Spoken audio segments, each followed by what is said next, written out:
bom dia. E permitam-me, eu espero que os outros compreendam e não fiquem com nenhum sentimento não tão bom. Eu quero saudar em particular a Helena. A Helena, nós neste momento temos na igreja 3 Helenas. Exato, eu vi as 3, eu tenho a ideia de ter visto as 3. Estou-me a referir a Maria Helena, que eu não sei se ela esteve cá em algum dos domingos que eu estive fora, mas é muito bom ver a Maria Helena. Acho que a maior parte das senhoras gostam quando nós dizemos estás mais magra.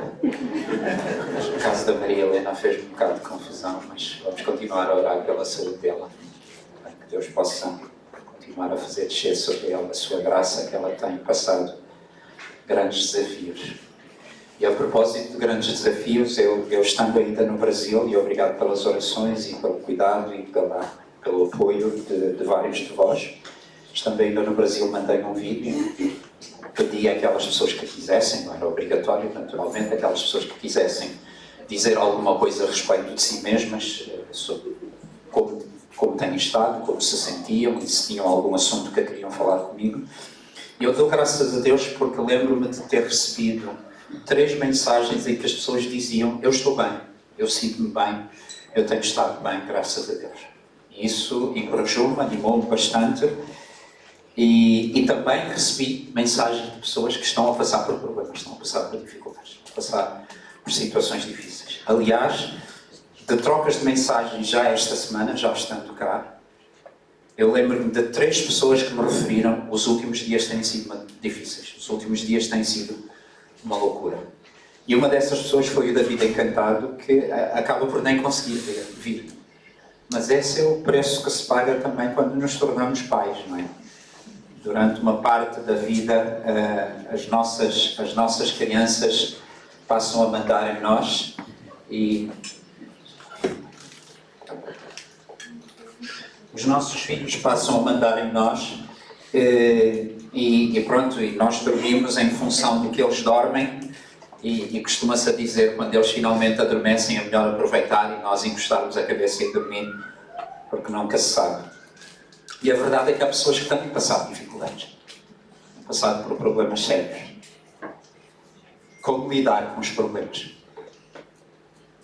Como lidar com as dificuldades? Como lidar com o sofrimento?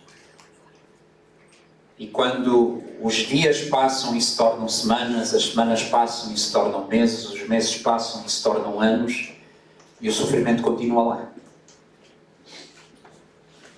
Eu ainda pensei em fazer 2 perguntas tolas, mas não vou fazer. As perguntas tolas que eu pensei foi: quem é que gosta de adversidades? Quem é que gosta de contrariedades? Quem é que gosta de problemas? Okay? A segunda pergunta mais tola ainda é: quem gosta de sofrer? Ninguém. E eu tenho para mim que eu gasto uma boa parte da minha energia, do meu esforço. Eu receio que nós gastamos uma boa parte da nossa energia, do nosso esforço, a tentar evitar sofrimento. Discorda? Tentar sair do sofrimento, tentar evitar o sofrimento. Gastamos muito da nossa energia e nós que passamos por, ou estamos ainda dentro de carreiras profissionais, sonhamos com a reforma ou a aposentação e a expectativa é, nessa altura, então, vou parar de ter chatices, vou parar de ter problemas, e é só perguntar a quem já se reformou, quem já se aposentou. São raros os que eu encontro que me dizem: hoje a minha vida é muito melhor do que quando trabalhava. São raros mesmo. Vários dizem: tenho mais trabalho, tenho uma agenda mais apertada, tenho mais coisas para fazer. Quando e como evitar sofrimento? Se calhar a solução há de ser outra. Como aprender a lidar com o sofrimento? Venham, por favor, comigo a Tiago, capítulo 5. E nós vamos ler do versículo 7 até o 11.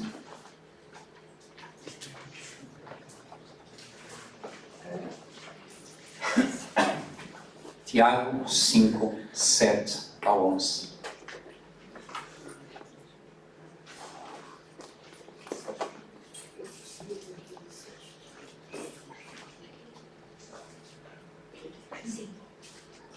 Leio. Sede, pois, algumas versões têm sede, portanto, irmãos, sede pacientes até a vinda do Senhor. Eis que o lavrador aguarda com paciência o precioso fruto da terra, até receber as primeiras e as últimas chuvas. Sede vós também pacientes e fortalecei o vosso coração, pois a vinda do Senhor está próxima. Irmãos, não vos queixeis uns dos outros para não seres julgados. Eis que o juiz está à porta. Irmãos, tomai por modelo no sofrimento e na paciência os profetas, os quais falaram em nome do Senhor. Eis que temos por felizes os que perseveraram firmes. Tendes ouvido a paciência de Jó e vistes o fim que o Senhor lhe deu. Porque o Senhor é cheio de eterna misericórdia e compassivo. Só assim da leitura. Perceberam as reflexões no texto? Perceberam o tom do texto? Perceberam o assunto do texto? Jó faz lembrar o quê? Sofrimento. Sofrimento. E sofrimento que durou, que se prolongou no tempo. Sofrimento grande, complexo, em todas as dimensões possíveis e imaginárias. Sofrimento físico, sofrimento emocional, sofrimento intelectual, sofrimento espiritual, sofrimento social. Em todas as dimensões.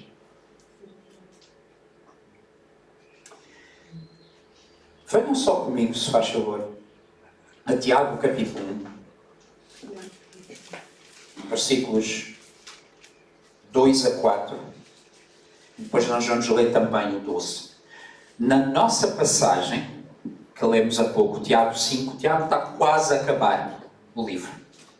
É este parágrafo que nós vamos tratar hoje, mais um e ele acaba. Daí que ele diz, sede, portanto, como quem vai concluir. Mas este assunto do sofrimento é o que introduz exatamente o livro. Depois da saudação, depois de termos quem é o remetente, versículo 1, que é Tiago, e quem são os destinatários, são as 12 tribos que estavam dispersas por causa de perseguição, e perseguição tem inerente em si mesmo o sofrimento. Tiago vai dizer nos versículos 2 a 4, meus irmãos, tende por motivo de toda alegria o passardes por várias provações. Algumas versões têm tribulações. Sabendo que, no processo de eu passar por várias provações e tribulações, eu preciso de saber determinadas coisas. Sabendo que, versículo 3, a provação da vossa fé, uma vez confirmada, uma vez que a minha fé seja testada, e há uma confirmação, há um resultado positivo de que efetivamente existe fé em mim, isso, provação e confirmação da fé, produz perseverança. Ora, a perseverança deve ter ação completa para que sejais perfeitos e íntegros e em nada deficientes. Venham comigo, se faz favor, até o versículo 12. Bem-aventurado o homem que suporta com perseverança a provação, pois depois de ter sido aprovado, receberá a coroa da vida, a qual o Senhor prometeu a todos os que o amam. Como lidar com a provação? Como lidar com o sofrimento? No entanto, uma questão de como evitar o sofrimento. Enquanto estivermos aqui nesta terra, criança, jovem, adulto, idoso, estudante, profissional, desempregado, empregado, por conta de outrem ou por conta própria, aposentado, vamos sofrer. Não há volta a dar. É por isso que a Bíblia não lida com como evitar o sofrimento. A Bíblia lida com como enfrentar o sofrimento. Como lidar com as situações em que eu passo pelo sofrimento. E não se esqueçam do versículo 2 do capítulo 1. Aliás, desculpem-me, o 3. Sabendo que, no processo de eu enfrentar o sofrimento, no processo de eu lidar com o sofrimento, é muito importante alinhar bem as convicções que tu tens. Vamos assumir, vamos dar por adquirido que não vamos conseguir evitar o sofrimento. Portanto, não é tanto Deus dá-me uma semana melhor na semana que vem. Bom, tu podes fazer essa oração. Mas eu vou-te recomendar que além de fazeres esta oração, completes essa oração com uma outra. Deus, e se eu não tiver uma semana melhor, dá-me a capacidade de lidar com a semana que eu tiver. Porque se tu só oras, Deus, dá-me uma semana melhor, tu podes vir a ter uma frustração. Sabendo que. Então, as nossas convicções são fundamentais para a gestão das nossas emoções perante o sofrimento. Quero ainda levar-vos a uma outra passagem no livro de Romanos.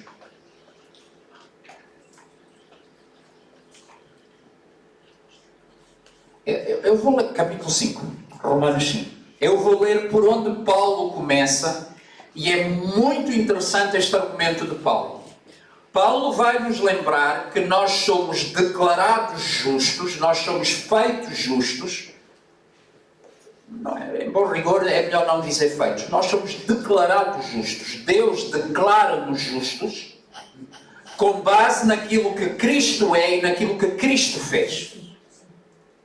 E a partir dessa afirmação, a partir do momento que Deus me declara justo, eu poderia cair na asneira, poderia cair na esparrela de pensar: se estou bem com Deus, tudo vai correr bem na minha vida, vou deixar de ter problemas.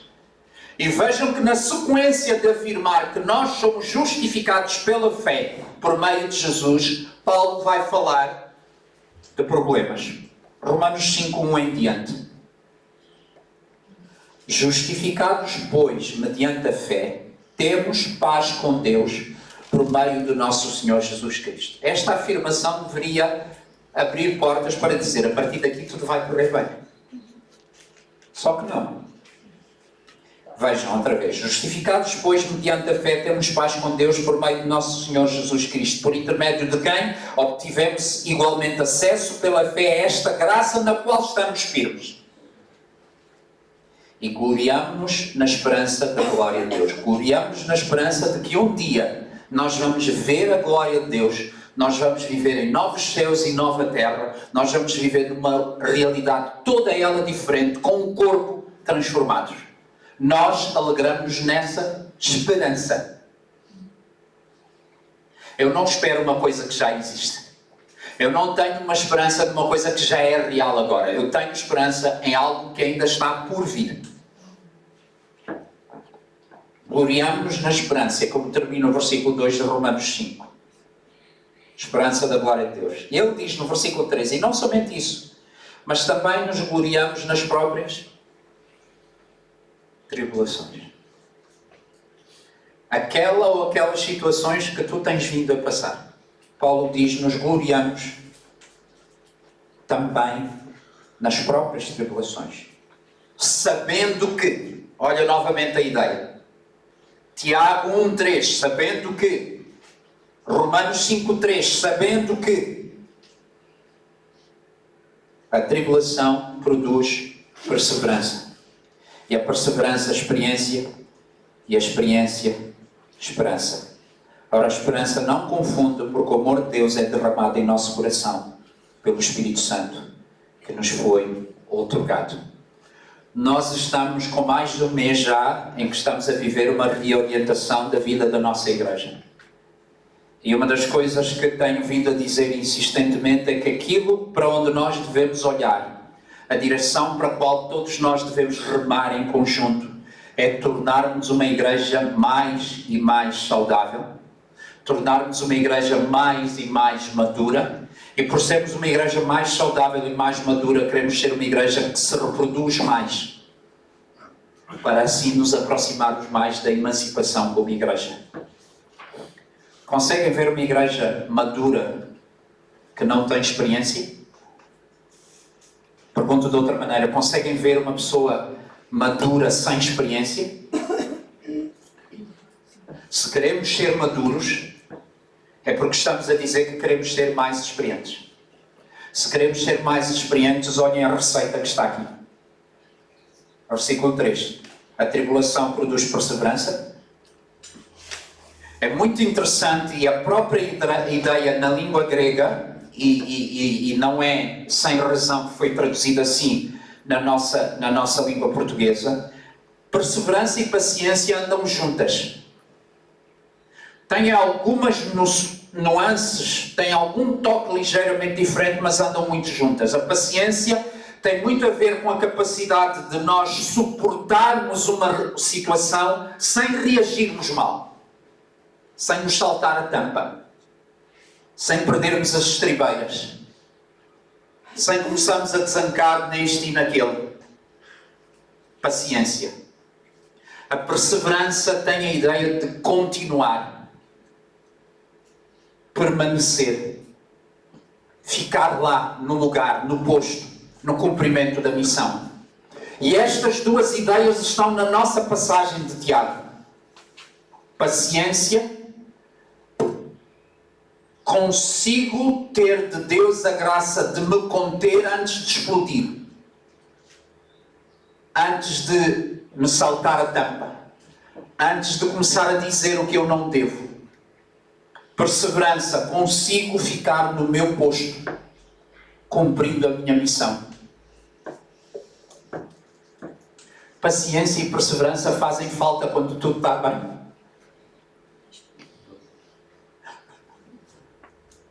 Falar-se-ia de paciência e de perseverança se tudo corresse bem?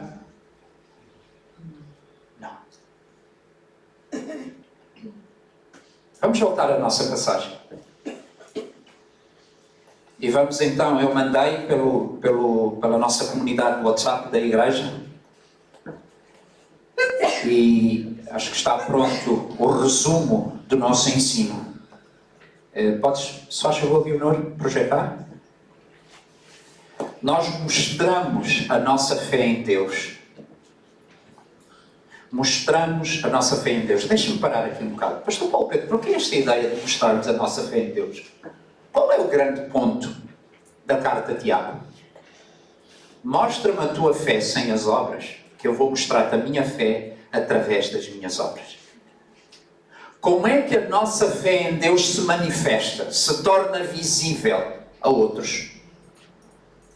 Pelaquilo que nós fazemos. Muito mais do que pelaquilo que nós dizemos. Então, o ponto de Tiago, a carta de Tiago, tem exatamente a ver com esta ideia.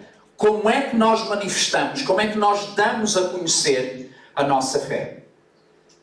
E aqui nesta secção 7 até 11, nós aprendemos o seguinte: nós mostramos a nossa fé em Deus ao vivermos o nosso dia a dia com os sofrimentos inerentes. Nenhum de nós está a ficar mais novo. Nem os mais novos. E com o passar do tempo vêm os bicos de papagaio, as artroses, a falta de visão, a diminuição da audição, a perda da flexibilidade.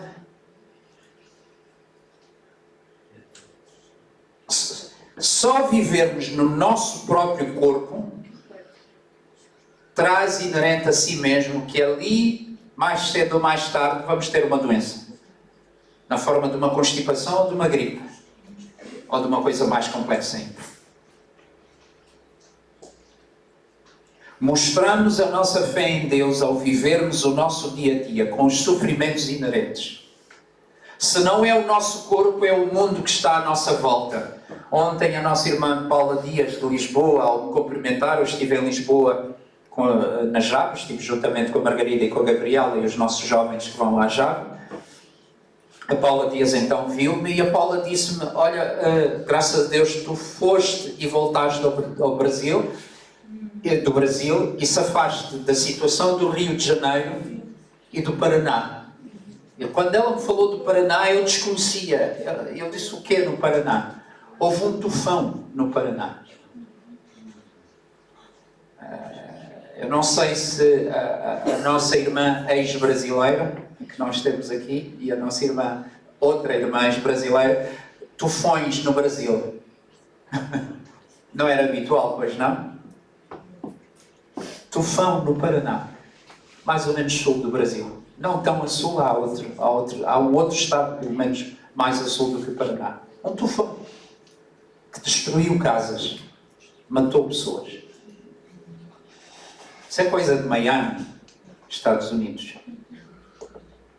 Eu estou a dizer isso porque não apenas há o sofrimento inerente ao nosso próprio corpo físico, há o sofrimento inerente a nós vivermos neste mundo que tem fenómenos, tem catástrofes. No Brasil, eu estava lá, o que aconteceu no Rio de Janeiro, e dormi num quarto onde, além de mim, estavam mais 3 pastores, e um dos pastores tinha o telemóvel dele ligado numa transmissão em vídeo e em direto em que se ouviam os tiros. E depois, no fim, aquela imagem grotesca de corpos seminus, alinhados. E quando cheguei cá a Lisboa, o Uber que eu apanhei do aeroporto até casa, o motorista do Uber disse-me: eu perdi 3 familiares naquele tiroteio. Sofrimento. Não apenas porque vivemos num corpo físico, não apenas porque o mundo tem catástrofes, mas o ser humano é capaz de fazer mal um ao outro. Mas também porque nós vivemos uns com os outros e às vezes dizemos coisas que não deveríamos ter dito. E magoamos os outros e criamos problemas aos outros. Nós mostramos a nossa fé em Deus ao vivermos o nosso dia a dia com os sofrimentos inerentes, perseverando. Não te esqueças, a perseverança é aquela capacidade de tu continuares na tua posição, na tua função, no teu papel, sem abandonar. A paciência é a capacidade que tu tens de aguentar a adversidade sem explodir, sem reagir mal. Mostramos a nossa fé em Deus ao vivermos o nosso dia a dia com os sofrimentos inerentes, perseverando. E aí Tiago, no capítulo 5, versículos 7 a 11, vai nos dizer que a perseverança tem de ser acompanhada com 2 coisas: paciência e coração fortalecido. Tu não vais conseguir perseverar sem paciência. Tu não vais conseguir perseverar sem que a força venha de dentro, do íntimo. E não te esqueças que na antropologia, na maneira de ver o ser humano hebraica, o coração não é só a fonte das emoções.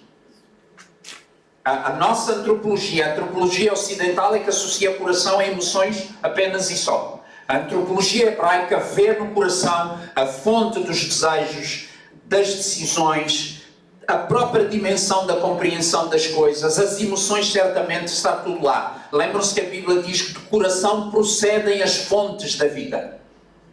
Tudo começa no coração, na antropologia hebraica, não é só as emoções. E o coração precisa de estar fortalecido até ao dia da vinda do Senhor. E isto é o que esta passagem nos ensina. Eu preciso de saber que eu tenho que me apetrechar de determinadas coisas para eu conseguir perseverar, e eu tenho uma meta. A meta não é a reforma. A meta não é quando eu for aposentado. A meta não é quando eu for rico. A meta é até a vinda do Senhor. Porque ainda que fiques rico, ainda que chegues à reforma, vais enfrentar os sofrimentos inerentes de estarmos cá nesta terra. Mostramos a nossa fé em Deus ao vivermos o dia a dia com os sofrimentos inerentes, perseverando com paciência e coração fortalecido até a vinda do Senhor. Venham comigo até o versículo 7. Aliás, antes de olharmos para os versículos, eu quero chamar a tua atenção a algumas repetições. Paciente está no versículo 7, uma vez. Paciência está no versículo 7. Pacientes, paciência. Paciente está no versículo 8. Estão a encontrar? Na vossa Bíblia. Não está ali projetado. Podes deixar mesmo esta frase, Leonardo. Obrigado. Depois temos paciência no versículo 10. Temos paciência no versículo 11. Estás convencido? Porquê que Tiago repete tanto paciência, paciência? Esta capacidade interna que eu tenho de aguentar o sofrimento, a adversidade, não reagindo mal. Deus é preciso. Eu estou a falar de mim, eu estou a orar por mim. Deus é preciso. Estás lembrado daquele colega de trabalho? O chefe? Estás lembrado do vizinho? Estás lembrado do irmão na fé? Estás lembrado daquela atitude do filho? Ou do irmão de sangue? Ou do pai? Ou da mãe?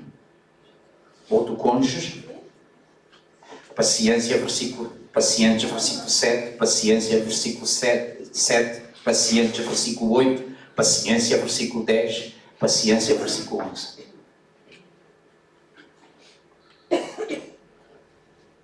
Agora é muito interessante, vejam outra repetição que o nosso texto tem. Versículo 7, sede pacientes. Versículo 8, sede pacientes. Ok? Mas pastor Paulo Pedro, de onde vai buscar a ideia de perseverança? Alguém encontrou? Na passagem. De onde é que eu fui buscar a palavra perseverança? Alguém encontrou? Eis que os temos por felizes, os que perseveraram firmes. Estou a ler que versículo? Em Tiago, capítulo 5, versículo 10 ou 11. Ok? Perseverantes. Okay. Quero chamar a atenção para outra coisa, antes de depois olharmos para os versículos muito rapidamente. Os imperativos que Tiago tem. Tiago é uma carta curta, mas é a carta que tem mais imperativos, mais ordens. Sede pacientes, versículo 7. Sede pacientes, fortalecei o vosso coração. Estamos com 3 imperativos. Sede pacientes no 7, sede pacientes, fortalecei o coração no 8. Não vos queixeis uns dos outros, no versículo 9, já vamos ver este versículo e pensar o quão interessante é aparecer este versículo neste contexto. Tomai por modelo no sofrimento. Então, 5 imperativos nesta secção, 7 ou 11. Primeiro, sede pacientes, é o primeiro imperativo. O segundo imperativo está no 8. Sede pacientes. Terceiro imperativo, fortalecei o vosso coração. Quarto imperativo, não vos queixeis uns dos outros. E quinto, tomai por modelo no sofrimento. Esta passagem, irmãos, mostra-me que há um contexto da nossa vida, que é o sofrimento. E é interessante o versículo 9. Irmãos, não vos queixeis uns dos outros. O que é que me leva a queixar-me da minha mulher ou ela de mim? O que é que nos leva a nós a queixar-nos das nossas filhas? O que é que te leva a ti a queixar-te do teu cônjuge, quem tem, ou do teu irmão, ou da tua irmã? O que é que te leva a queixar-te dos teus irmãos na fé? Não é quando as pessoas te fazem alguma coisa que tu não gostas. Mais ainda quando aquilo que as pessoas nos fazem nos causa sofrimento. Não é só uma questão de não gostar. E aí queixamos. Então, em um ambiente de sofrimento, é um contexto de sofrimento, é um contexto de interação com os outros. Lembram-se a pregação da Vida Encantada na semana passada, de como o bloco que vem antes é de uma série de avisos daqueles que têm poder, nomeadamente poder material, poder financeiro, que causam sofrimentos aos outros. E mais ainda, é um contexto em que nós vivemos num mundo ainda caído. Irmãos, em nome de Jesus, a minha oração, paremos de ter esta ilusão de ir à procura de uma ilha neste mundo na qual não há sofrimento. Não existe. Portanto, sofrimento, interação com os outros, vivendo num mundo ainda sob a queda e que aguarda a volta de Jesus. Nesse contexto vai-nos ser dada uma metáfora, uma comparação. O lavrador. O lavrador que espera o fruto e ele vai receber com grande alegria quando chegam as primeiras chuvas e as últimas chuvas. Eu tive que me ir informar, porque não percebo nada de agricultura, o que é que isto queria dizer aqui. Mas, entretanto, conforme eu pensava, tenho que ir procurar perceber o que é isto, eu lembrei da agricultura que existe hoje em dia, que nos permite, além da importação e exportação, nós hoje em dia temos quase toda a fruta, não é toda, mas quase toda a fruta a toda a altura do ano. A custa de quê? Estufa. Nós hoje em dia já não temos não temos exagero, mas já temos formas de agricultura que já não respeitam os ciclos da natureza. Mas aqui há uma imagem que nós temos em que é um agricultor que depende dos ciclos da natureza. Não tem lá canais de água, não tem represas, não tem condutas de água que ele vai abrir a torneira e regar a plantação quando ele quer. Ele depende da chuva. Que é uma imagem interessante. As poucas interações que eu tenho com a agricultura foi quando eu e as minhas irmãs vivemos com os nossos avós maternos e lembro-me de ver terreno a ser preparado, a ser arado, com charrua, puxada a tração de bois. Lembro-me de ver os empregados do meu avô lançar as sementes à terra, mas não me lembro, se calhar porque estava distraído, de estarmos à espera de chuva. Ficar à espera de chuva requer o quê? Paciência. Paciência. Irmãos, paciência, paciência, paciência. Para sermos capazes de perseverar. Por outro lado, nesta passagem nós vamos ter também que eu preciso me lembrar quem Deus é. E nesta passagem há uma afirmação explícita sobre quem Deus é e há uma afirmação implícita. Porque quando se dá a metáfora das chuvas que vêm, quem é que dá a chuva? Deus dá. Deus é um Deus que dá. Mas explicitamente lá no final, no versículo 11, nós temos a afirmação que o Senhor é cheio de eterna misericórdia e é compassivo. Compaixão. A ideia de paixão, especialmente no latim, do qual nós sabemos deriva a nossa língua portuguesa, tem a ideia de sofrimento. Compaixão é sofrer com. A capacidade de sofrer com. Empatia, se vocês quiserem. Uma palavra mais recente, mas não tão forte. Deus é um Deus compassivo. Deus é um Deus que se importa com o teu e com o meu sofrimento. E eu, quando estou a passar pelo sofrimento, eu preciso me lembrar que este é o Deus no qual eu creio. Um Deus compassivo. Mas então, por que Ele não anula o sofrimento, não acaba o sofrimento? Nós vivemos num mundo caído. Para mim, ajudou-me quando eu aprendi uma lição espiritual com estas palavras. Deus não é batuteiro. Deus não muda as regras. Deus avisou a Adão e Eva que no dia em que vocês comerem do fruto desta árvore, vocês morrerão.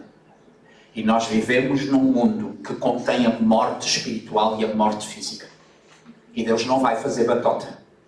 Mas Ele é compassivo. Sofre conosco. Mas Deus é cheio de terna misericórdia. Na misericórdia, nós não. Deus deixa de dar o castigo que nós merecíamos ter. Na compaixão, Deus sofre com o nosso sofrimento, identifica-se com o nosso sofrimento. Na misericórdia, Deus não dá a punição que nós deveríamos receber por causa do nosso pecado. E esse é o nosso Deus. E eu, quando estou no meio do sofrimento, eu preciso de me lembrar disso. Eu creio num Deus que dá. Eu creio num Deus que é misericordioso. Eu creio num Deus que é compassivo. E a situação que eu estou a passar não muda o caráter do meu Deus.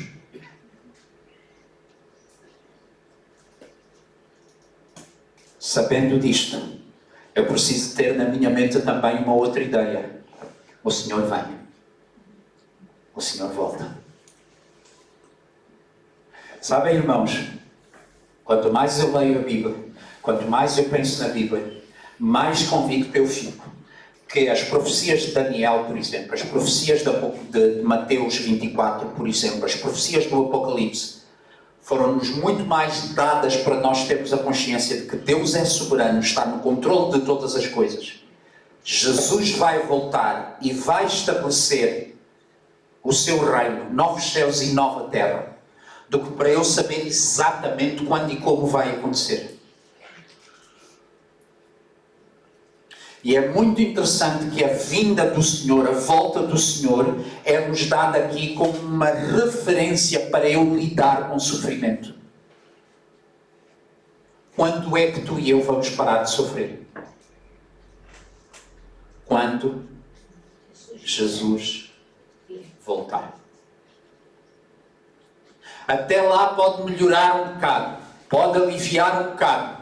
Mas se não for físico, pode ser emocional. Se não for emocional, pode ser espiritual. Se não for espiritual, pode ser social. Mas vamos enfrentar formas de sofrimento. O que é que eu preciso? Preciso de perseverar. Como? Com paciência e com o coração fortalecido. E uma das coisas que deve fortalecer o meu e o teu coração é que Ele vai voltar. Ele vai. Pastor Paulo Pedro, preferia uma promessa de que vou parar de sofrer. Não estou aqui para te enganar. Não estou aqui para dizer aquilo que a Bíblia não diz.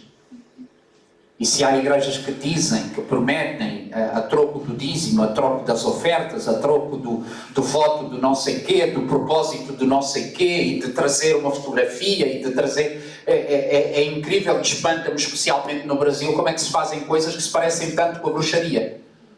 Em igrejas evangélicas, então tragam uma peça de roupa, tragam uma fotografia, tragam uma água, não, isso é feitiçaria. Para, eventualmente, um dos lugares em Pinhal de Frades onde eu compro pão, quando estaciono o carro, olho para o letreiro, vocês depressa vão desconfiar qual é a igreja, e está lá escarrapachado em letras grandes: para de sofrer. Eu, cada vez que eu olho para aquilo, eu vou lá várias vezes, eu penso, até parece que eu sofro porque quero. Pare de sofrer. Quando Jesus voltar, caminhem comigo, por favor, na passagem. Versículo 7. Irmãos, sede pacientes. Até quando? Convencidos? Convencidos? Sede pacientes até a vinda do Senhor. E é a mesma ideia que está repetida no início do versículo 8. Vós sede pacientes e fortalecei o vosso coração. Paciência, paciência e coração fortalecido é o que me vai dar a capacidade de eu perseverar. Só passou um mês na nossa reorientação. Deixou de haver novidades. Já mais ou menos sabemos o que vamos. Já não é tão entusiasmante ir à escola bíblica dominical. Já nos habituamos ao culto de manhã. Os almoços é mais ou menos o mesmo. Afinal era só isto. Sede pacientes e fortalecei o vosso coração. E aí é dada a imagem do lavrador. Eu vou resumir o estudo que eu fiz, as primeiras chuvas, aqui é difícil dar os exemplos, o clima mudou tanto. Quando eu cheguei a Portugal, o clima em Portugal, nos anos 80, funcionava assim. Havia uma estação que era o verão, que era uma estação seca e quente, que era seguida depois do outono, e depois do inverno e depois da primavera. Normalmente, no verão não chovia. Normalmente, era um tempo seco. As primeiras chuvas iriam aparecer algures aí. Fim de setembro, Fim de outono, início de inverno. Essas primeiras chuvas tinham o efeito de voltar a molhar a terra, que estava sequinha, ressequida, rachada, e voltar a ativar os elementos que dão nutrientes à terra. Preparam a terra para o início ou reinício do ciclo da vida. As primeiras chuvas. As últimas chuvas são aquelas que ajudam o fruto, aquilo que se vai colher, a maturar, a amadurecer. Ok? As primeiras preparam a coisa, preparam o processo, arar a terra, preparar a terra, plantar, etc. As primeiras chuvas têm esse efeito e as últimas chuvas são aquelas que vão ajudar o fruto a maturar, a amadurecer. Estás a ver a importância do agricultor esperar por isso? E o que é que o agricultor pode fazer para acelerar? Lembram-se dos índios? A dança da chuva.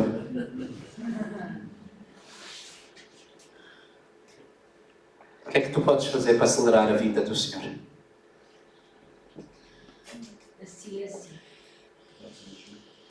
Espera. Ser paciente. Fortalece o teu coração nas convicções sobre quem Deus é. E Ele vai voltar. Há uma outra característica que está na passagem que eu deveria ter dito de Deus. Eu devia ter dito que Deus dá. Deus é juiz. Deus é misericordioso. E Deus é compassivo. Sejam pacientes. Será que a nossa igreja vai se tornar mais madura? Será que a nossa igreja vai se tornar mais saudável? Será que a nossa igreja vai se tornar mais produtiva? Só vai se nós formos pacientes. E não abandonarmos o posto. Perseverar. O mundo vai mesmo ficar melhor? Vai haver menos guerras? Vai haver mais justiça e mais paz social? Não. Temos que ser pacientes até a vida do Senhor. Esperemos as primeiras chuvas e esperemos as últimas chuvas. Eu acredito que vai haver momentos em que Deus nos vai dar o que nós precisamos. Seja a primeira chuva, seja as últimas chuvas. Reparem que no versículo 8, uma das coisas com as quais nós devemos fortalecer o nosso coração é exatamente com a convicção de que a vinda do Senhor está próxima. Já faltou mais. A Bíblia, a teologia bíblica tem uma ideia que muitas pessoas infelizmente não apanham e depois confundem-se. Desde a ascensão de Jesus começaram os últimos tempos. Desde a ascensão de Jesus começaram os últimos tempos. E os últimos tempos duram desde a vinda do Espírito Santo até hoje. A vinda do Senhor está próxima. É verdade que nós percebemos que há certas coisas que se começam a conjugar que correspondem a algumas coisas que a Bíblia diz. Mas sabem, irmãos, eu tenho essa convicção profunda. Mais importante do que eu saber quando é que Jesus vem, é eu estar na atitude certa quando Jesus chegar. Eu vou repetir. Mais importante do que eu saber quando é que Jesus vem, é eu estar na atitude certa quando Jesus chegar e enquanto Jesus não chegar.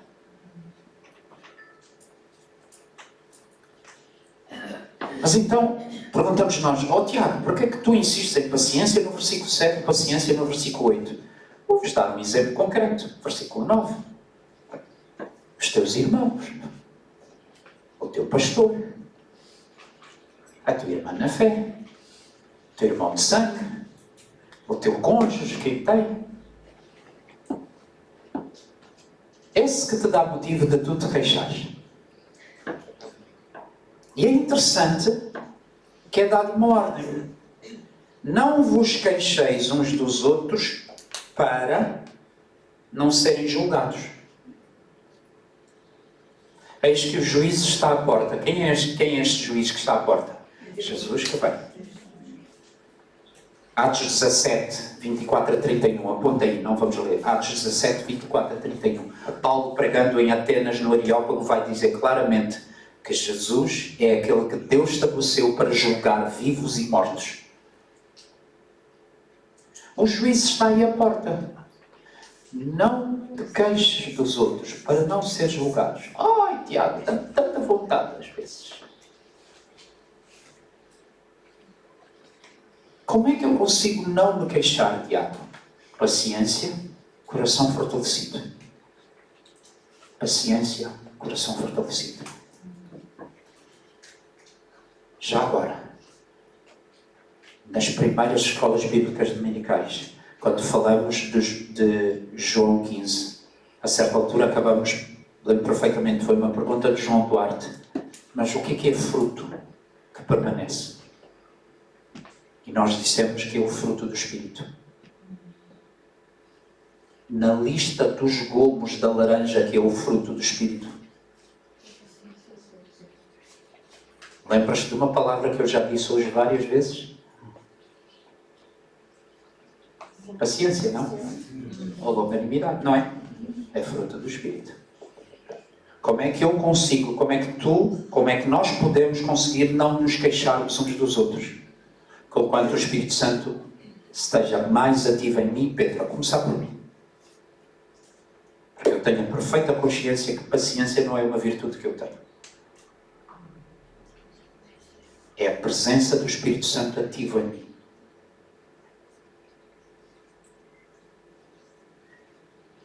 Tu tens a ideia que tu és a pessoa mais paciente do mundo? Poderás não estar-te a enganar a ti mesma, a ti mesmo? O início da mudança é nós admitirmos o nosso pecado e recorrermos a Deus. A passagem vai terminar desta maneira interessante. Quem é que deve ser o nosso modelo? Estou no versículo 10. E já agora, modelo em quê? Versículo 10.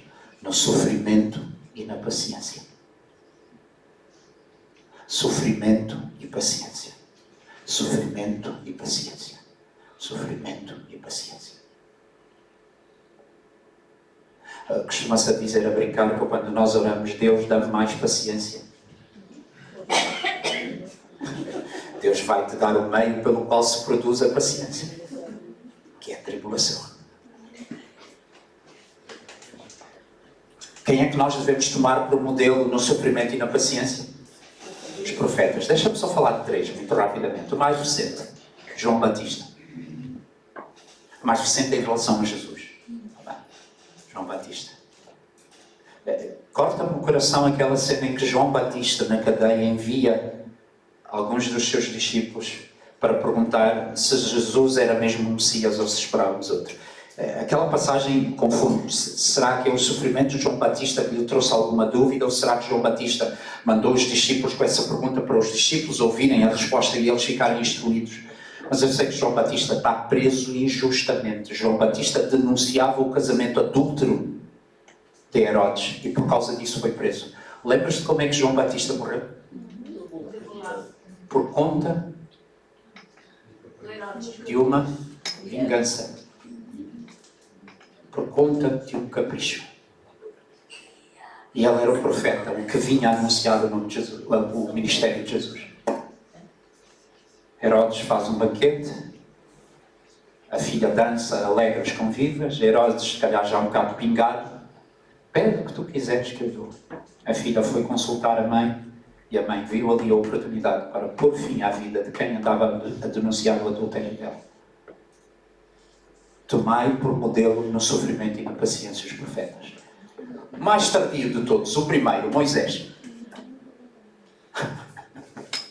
Estima-se que 2 milhões de pessoas seria o grupo do povo que só se queixava por 2 razões, por tudo e por nada. E Moisés teve que liderar esse povo. Liderar esse povo. Jesus, o definitivo profeta, foi paciente até a morte, obediente até a morte e morte de cruz. Tomai por modelo no sofrimento e na paciência os profetas.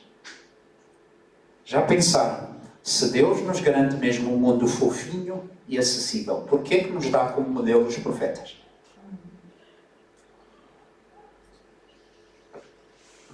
É dito no versículo 11 que nós consideramos entre os profetas felizes aqueles que perseveraram firmes. Voltemos à reunião de oração. Voltemos ao culto. Voltemos à escola bíblica. E com o tempo vamos começar a ter outras áreas, outras atividades, a perseverar firmes. Se dúvidas houvesse, a forma como a coisa termina não deixa dúvidas. Tendes ouvido a paciência de Jó. O que é que não aconteceu a Jó? O que é que não lhe aconteceu? Não é tudo. Até a incompreensão dos melhores amigos dele. A crítica dos melhores amigos dele. Vistes o fim que o Senhor lhe deu. Agora, quando tu pensas no fim que o Senhor lhe deu, vamos terminar juntos com isso. Tu pensas em quê? Alguns já estão a pensar, o Paulo Pedro está com aquela cara de caso. Porque a pergunta tem água no bico. O fim que Deus lhe deu. Novamente família. Riqueza. Muito mais do que ficou a conhecer Deus. Esse foi o fim que Deus lhe deu. Ficou a conhecer Deus melhor do que antes. Porque nós, nos novos céus e na nova terra, não vamos ter filhos, nem casamento. Portanto, aproveita agora. Há um outro aspecto do fim que Deus lhe deu. Eu antes ouvia falar de ti. Agora sei. E é muito interessante. O fim que Deus lhe deu, porque o Senhor é cheio de eterna misericórdia e compaixão. É verdade que lhe deu família, deu-lhe riquezas, voltou-lhe a dar fama. Mas ele ficou a conhecer melhor. Faz sentido agora? Mostramos a nossa fé ao vivermos o nosso dia-a-dia. Amanhã tu ou vais para a faculdade, ou vais para a escola, ou vais para o trabalho, ou em casa vais cuidar da família. É aí que vais mostrar a tua fé. Com os sofrimentos inerentes. Não te estou a prometer nada que não isto. Então como é que eu vou lidar com isto? Eu vou perseverar. Firme. Não vou abandonar. Não vou desistir. Consciente de que eu preciso de pedir a Deus paciência. E preciso que o meu coração esteja firme. Quem Deus é. O que é que Ele está a fazer. E Jesus vai voltar. E eu persevero até a vinda do Senhor. Podemos ficar em pé. Eu vou pedir só favor ao Zé Sermães para vir orar connosco para terminarmos o nosso culto.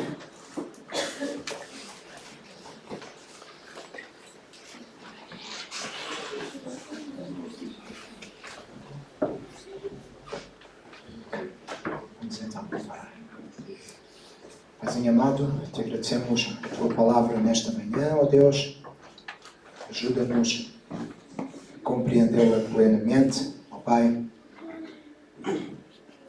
Conseguirmos a cada dia colocá-la em prática, Pai, porque conhecimento sem ação é só bagagem, não é vida. Não é vida vivida em Ti, ó Deus. Então, ó Pai, que esta compreensão daquilo que ouvimos se torne vida em nós, Pai, se reflita no nosso dia a dia, na forma como lidamos com os outros, na forma como lidamos entre nós, Pai, e acima de tudo, na forma como nós lidamos contigo, Pai. Que, na realidade, este conhecimento se transforme em comunhão, Pai. Onde a minha vida é um reflexo daquilo que Deus planeou, daquilo que Deus tem como propósito para a minha vida. Ó Deus, vem ainda estar connosco, ajuda-nos naquilo que ainda temos que fazer, ó Pai, e que possamos ainda neste dia termos mais um bom tempo de aprendizagem na escola bíblica, ó Deus, e também um tempo de comunhão no nosso almoço. Ó Pai, e aqueles que não podem ficar, ó Deus, que Tu também os abençoes, os guardas, Pai, os conduzas às suas casas em segurança e em paz, ó Deus. É o que nós oramos em nome de Jesus. Amém. Está terminado então o nosso culto.